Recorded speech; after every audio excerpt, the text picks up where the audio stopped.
Assalamualaikum warahmatullahi wabarakatuh, teman-teman mahasiswa. Selamat datang dalam mata kuliah pembelajaran inovatif bersama saya, Rahmatus Syafiah. Pada pertemuan pertama ini, kita akan membahas tentang apa itu berpikir kritis. Berpikir kritis merupakan kemampuan untuk berpikir jernih dan rasional yang meliputi kemampuan untuk berpikir reflektif, di mana berpikir reflektif itu merupakan kemampuan berpikir yang aktif, terus-menerus, dan cermat, dan berpikir independen atau tidak bergantung pada pemikiran orang lain. Definisi berpikir kritis menurut para ahli itu ada banyak sekali. Yang pertama, kemampuan untuk menganalisis fakta, mencetuskan dan menata gagasan, mempertahankan pendapat, membuat perbandingan, menarik kesimpulan, mengevaluasi argumen, dan memecahkan masalah. Ini menurut pendapatnya Chen 1986. Yang kedua, definisi berpikir kritis, proses intelektual yang dengan aktif dan terampil mengkonseptualisasi, menerapkan, menganalisis, mensintesis, dan mengevaluasi informasi yang dikumpulkan atau dihasilkan dari pengamatan, pengalaman, refleksi, penalaran, atau komunikasi untuk memandu keyakinan dan tindakan menurut Scriven and Paul 1992. Tentunya dari dua pendapat ini, kalian bisa menyimpulkan sendiri apa atau sebenarnya itu berpikir kritis. Silahkan nanti didefinisikan sendiri berdasarkan pendapat para ahli. Berpikir kritis itu tidak sama dengan menghafal dan mengumpulkan informasi. Seorang dengan daya ingat baik dan memiliki banyak fakta tidak berarti seseorang itu memiliki keterampilan berpikir kritis. Seorang pemikir kritis mampu menyimpulkan dari apa yang diketahuinya dan mengetahui cara memanfaatkan informasi untuk memecahkan masalah dan mencari sumber-sumber informasi yang relevan untuk dirinya. Berpikir kritis itu tidak sama dengan mengkritik, mengecam, atau mendebat. Berpikir kritis itu bersifat netral, objektif, dan tidak bias. Meskipun berpikir kritis dapat digunakan untuk menunjukkan kekeliruan atau alasan-alasan yang buruk, berpikir kritis dapat memainkan peran penting dalam kerjasama menemukan alasan yang benar maupun melakukan tugas yang konstruktif. Pemikir kritis mampu melakukan introspeksi tentang kemungkinan bias dalam alasan yang dikemukakannya. Keterampilan inti dalam berpikir kritis antara lain ada inference, ada explanation, ada evaluation, self-regulation, interpretation, dan analisis, di mana masing-masing dijelaskan sebagai berikut. Interpretasi merupakan kategorisasi, dekode, atau mengklarifikasi makna. Yang kedua, ada analisis, di mana analisis itu memeriksa gagasan, mengidentifikasi argumen, menganalisis argumen. Evaluasi, menilai klaim atau pernyataan, menilai argumen. Kemudian inferensi merupakan mempertanyakan klaim, memikirkan alternatif, misalnya differential diagnosis, menarik kesimpulan, memecahkan masalah, mengambil keputusan.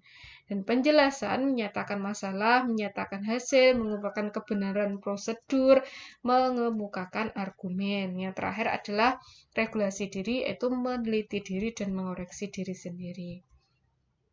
Keterampilan berpikir kritis memahami hubungan-hubungan logis antar gagasan, mengidentifikasi, mengkonstruksi, dan mengevaluasi argumen, mendeteksi inkonsistensi dan kesalahan umum dalam pemberian alasan, memecahkan masalah secara sistematis, mengidentifikasi relevansi dan kepentingan gagasan, merefleksikan kebenaran keyakinan dan nilai-nilai diri sendiri.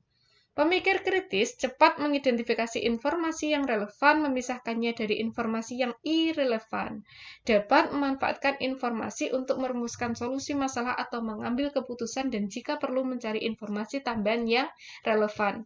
Sementara, orang bukan pemikir kritis itu biasanya hanya mengumpulkan fakta dan informasi, memandang semua informasi sama pentingnya, dan tidak melihat, menangkap, maupun memikirkan masalah inti. Model berpikir kritis.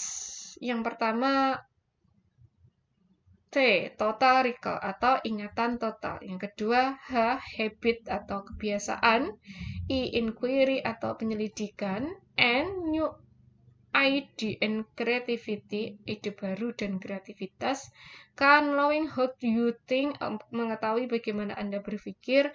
Dan T, definisi dari masing-masing. T itu ingatan total, merupakan kemampuan untuk mengakses pengetahuan yang dipelajari dan disimpan dalam pikiran. H adalah kebiasaan yang merupakan pendekatan berpikir yang seringkali diulang sehingga menjadi sifat alami. Kemudian ada I, penyelidikan adalah memeriksa isu secara sangat mendetail dan mempertanyakan isu yang mungkin segera tampak dengan jelas. N, pemikir kreatif akan mengganti perkataan ini adalah cara yang selalu dilakukan dengan ayo coba cara baru ini. K, misal asumsi apa yang Anda buat, apa sudut pandang Anda, dan bagaimana Anda menguraikan ide-ide serta mengatasi kontradiksi yang ada.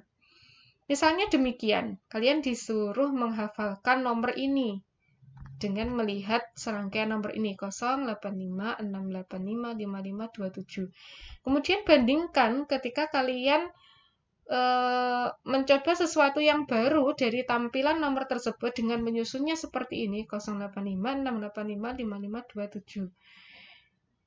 Manakah dari dua nomor tersebut yang lebih mudah diingat? Tentunya yang kedua bukan, karena di sini sudah kita susun berdasarkan pola. Ini adalah salah satu ciri orang yang berpikir kritis, di mana dia dapat menemukan alternatif-alternatif baru untuk memecahkan suatu masalah. Yang kedua, perhatikan apakah Anda dapat mengingat daftar ini setelah Anda membacanya. Mobil, kereta api, garpu, jeruk, piring, apel, sendok, pesawat terbang, cangkir, pisang, sepeda, semangka.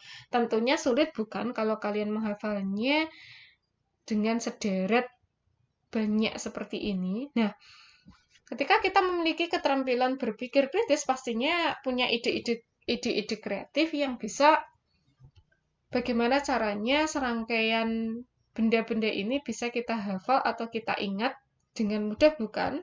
Caranya bagaimana? Seperti ini, terdapat 4 benda dalam setiap ketiga kategori.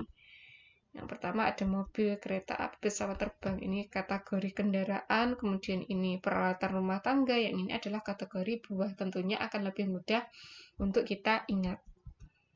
Yang ketiga, pada siang hari ini Santi akan berekreasi ke pantai. Jika tidak turun hujan saat berdandan, Santi memandang jendela kamarnya basah. Kesimpulan tercepatnya, kalau kalian menyimpulkan dengan cepat, pastinya akan disimpulkan di luar sedang hujan dan Santi tidak jadi rekreasi. Kenapa disimpulkan seperti ini? Karena dari jendela kamarnya terlihat basah, padahal belum tentu kalau jendela kamar basah itu terjadi hujan, bukan? Nah, ini kalau orang berpikir kritis pastinya dia melakukan dulu yang namanya penyelidikan.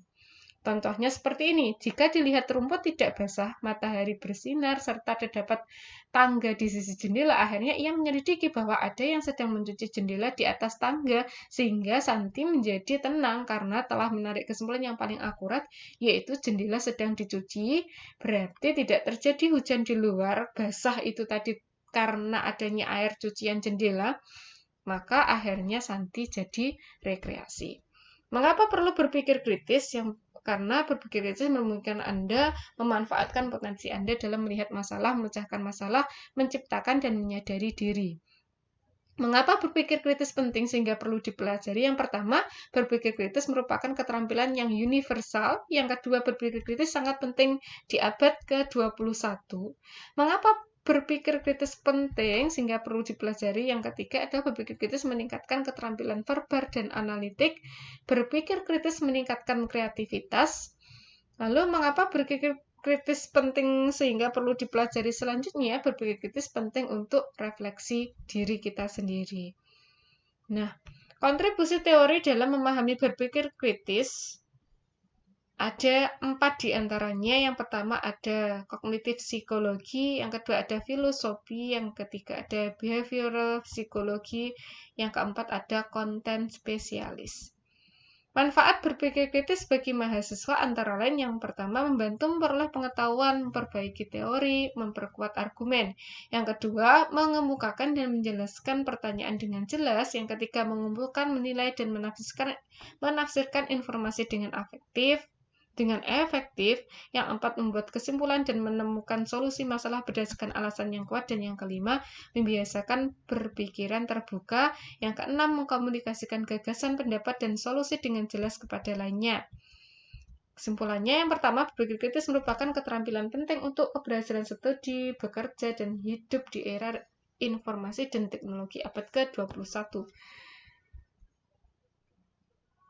Identifikasi karakteristik dan perilaku yang berhubungan dengan berpikir kritis dan didefinisikan secara operasional, yaitu berpikir kritis meliputi aspek kognitif, afektif, konatif, dan perilaku. Berpikir kritis dan komponennya dapat dikembangkan dan digunakan dengan baik ketika mempelajari suatu pengetahuan. Selamat berpikir kritis untuk mengoptimalkan potensi Anda, bebaskan diri Anda dari kebiasaan menelan informasi mentah-mentah. Kiranya cukup sekian yang saya sampaikan. Kalau ada pertanyaan silahkan ditanyakan di kolom komentar atau dalam grup mata kuliah pembelajaran inovatif.